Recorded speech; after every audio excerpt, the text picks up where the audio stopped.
Hello movie lovers, this is a fast recap of the movie A Lost Bus.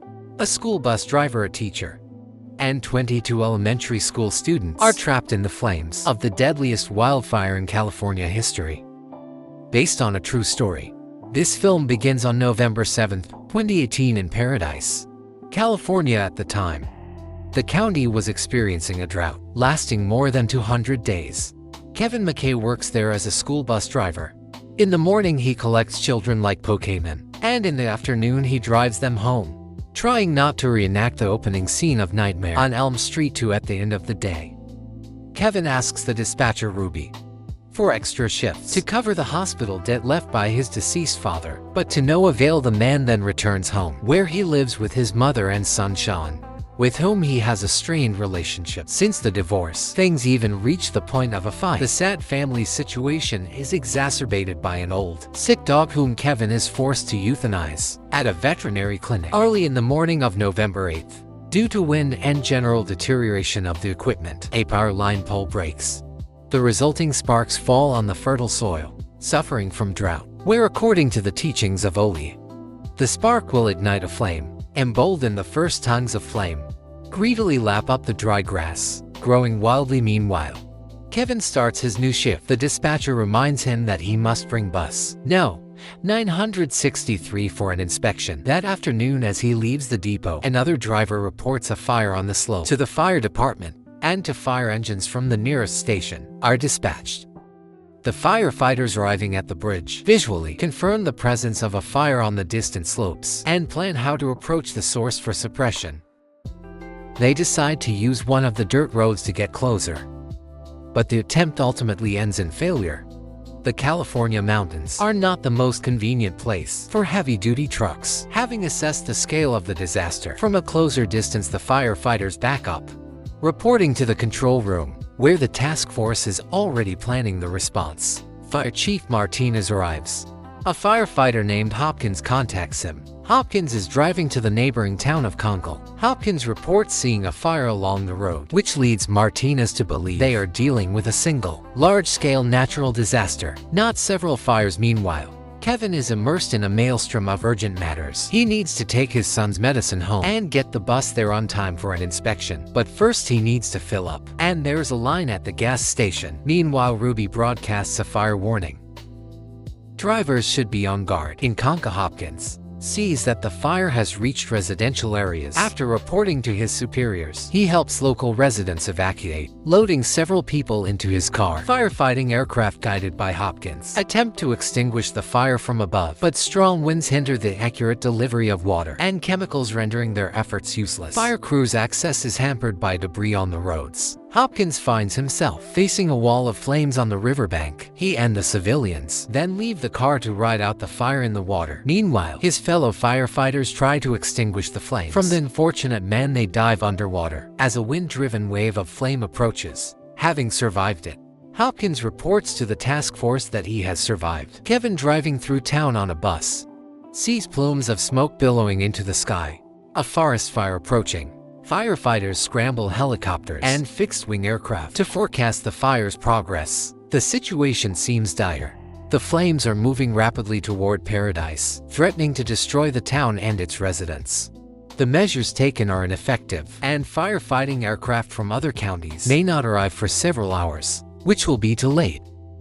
Martinez issues an evacuation warning at Ponderosa Elementary School, with a fire burning in the mountains visible from its windows. Teacher Mary Ludwig and her colleagues decide to dismiss students from class for safety, telling their parents to pick them up. On the way to the depot, Kevin calls his ex-wife about their son. She says the boy doesn't want to grow up with a loser, which upsets the driver. He decides to return to his son instead of going to the inspection, and turns the government-owned 4x4 round right in the middle of the road. Meanwhile, Ruby receives a message from Ponderosa that they have 23 students on their hands. A bus is needed to get them to safety. Ruby calls the drivers, but they're all busy picking up children from other schools. Remembering that he's actually at work and in the right area, Kevin volunteers to quickly run the route. Meanwhile, the valiant firefighters struggle to slow the fire's advance toward the city. Reaching the school, he honks the horn at the passengers, but they're in no hurry to get off. Mary doesn't want to scare the children with a pawn since they're not on a deadline, unlike the surrounding forests. Kevin says it makes sense to hurry before panic residents create traffic jams. However, the teacher takes her time. At the last minute, the parents take one girl, leaving 22 passengers on the bus. The driver tells Mary she'll have to go with them. At the rally point, he won't have time to keep an eye on the kids. They're trying to navigate the congested roads. To the rally point, Kevin decides to turn off the highway and take a detour, turning around and heading back to take another road. At that moment, the connection with the control tower goes down, and he's unaware that the fire department is expanding the evacuation zone. The rally point they're heading to is no longer safe. Ruby tries to warn him to head to another point, to the town of Chico, but to no avail. The radio isn't picking up a signal. The fire is gradually consuming the city, and the plumes of smoke it's raising make it seem like night has fallen. The roads are clogged with cars. Instead of an organized evacuation, chaotic traffic jams result. Furthermore, some people are abandoning their cars right on the roadway, trying to escape on foot or with hitchhikers. Having hit another snag, the man orders Mary to take the wheel and gets out to negotiate with the traffic controller to let them through, although the controller has strict orders to clear the way for the fire trucks. He allows Kevin to follow one of them, which requires clearing the way of other vehicles. Once on the highway, the school bus continues on to the rally point. However, a bitter disappointment awaits them there. No one is there, and the area itself is already slowly burning, adding fuel to the already existing fire. Realizing they are not welcome here, Mary suggests they go to Chico, the neighboring town, where the main evacuation center is located. The adults return to the bus, where they reassure the frightened children. Kevin navigates the roads drowning in smoke, ash, and a tint of fire. The only thing missing is a sign welcoming them to Silent Hill. But they are not the only smart ones. There are plenty of cars ahead. Consulting a map, Kevin and Mary try to plot a safe route, but this is problematic in the rapidly changing situation. Having decided on a direction, Kevin brazenly races there, weaving between cars on the road. The situation is exacerbated by down power lines, posing a threat of electric shock. The power company has still not shut off power to the affected areas, but the seasoned driver masterfully navigates the bus through this slalom, cutting through a wooden fence at the end of the course. Upon reaching the desired highway, they see that everything there is also at a standstill. Dozens of cars have formed a traffic jam, and firefighters are trying to slow the spread of the fire. To make matters worse, locals have begun indulging in their favorite pastime, in the chaos looting. Robbers try to board the bus at gunpoint, but Kevin steers toward a clearing in the lane of traffic. The man tries to contact the dispatcher by radio, stating that he's continuing toward Chico but doesn't yet know where he can get to. Meanwhile, the children are getting hot and thirsty. Smoke from the fire begins to enter the bus through the air conditioning vents, forcing him to turn it off. The bus reaches a park, from where Kevin knows the way out of town. One of the girls becomes ill. Mary realizes she urgently needs water. To get some, Kevin stops near the nearest building. The teacher goes to the faucet, but the water supply, unlike the electricity, is already out after searching the area. Mary sees a trailer with broken windows. Inside, she finds bottles of water and runs back. Along the way, she encounters some armed men, but they pass by. At that moment, a propane tank explodes, illuminating the surrounding area and frightening the children. The teacher returns to the bus with the supplies she's retrieved, after which Kevin starts the bus and turns it around in the face of the approaching fire. He drives the bus further, weaving between the flames, in hopes of finding a way out. In Chick-Ruby, she's forced to explain to the children's parents that the bus carrying them hasn't yet contacted them, but she's confident the driver will do everything to get them home safe and sound. Meanwhile, Kevin is driving the bus under the edge of a precipice, risking sliding down at the operations center. He explains to Martinez that Paradise is completely engulfed in flames, and there's nothing they can do about it. The chief faces a difficult choice: continue to fight the fire in vain, or devote all his efforts to saving people. He chooses the latter, abandoning the city to the flames like Kutuzov, who burned Moscow, as he announces at a press conference.